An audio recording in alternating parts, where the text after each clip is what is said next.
tonga amin'ny fotoana izarananao ny tsara ho fantatra mahakasika ny fivoaran'ilay fatrany ratsy amin'izao fotoana izao ny sara azo avy amin'ny zana-bolana aloha dia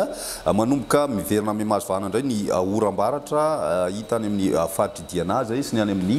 faritra Nalanjorofo ary ny faritra Tsinanana somary mitsitokotoko aloha zay ho an'ny faritra Sava ny mahakasika n'ilay fatrany ratsy tamin'ny 10 ora alina teo zany dia manodidina ny 520 kilometatra varatra somary varatra Tsinanan'ny Vohémar no misy ny ivon'izy ity ka tombanana miditra tanety any Oal any amin'ny CYCLONE any zany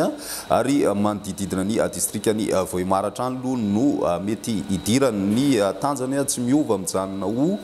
Perturbation Tropicale izy ary ny rivotra miaraka aminy ao anatin'izay dia 520 kilometatra isan'ora zay misy tafiotra 520 kilometatra isan'ora mahafaka hatrany amin'ny 9 kilometatra isan'ora moa zany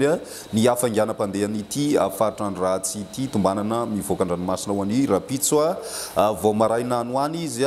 ka mety hitomberindray izy any amin'ny lakandran'ny Mozambika ho hitantsika ihany ny fivoaran'izay fa mbola manan-kery araka izany ny filazana loza miloko mavo ho an'ny faritra Sava sy Diana amin'ity fandalovan'ity fatrany ratsy ity izay no azo ifampizarana aloha amin'izao fotoana izao fa miverina ety ihany zay raha toa ka misy ny vaovao mahakasika ny ity fatrany ratsy ity.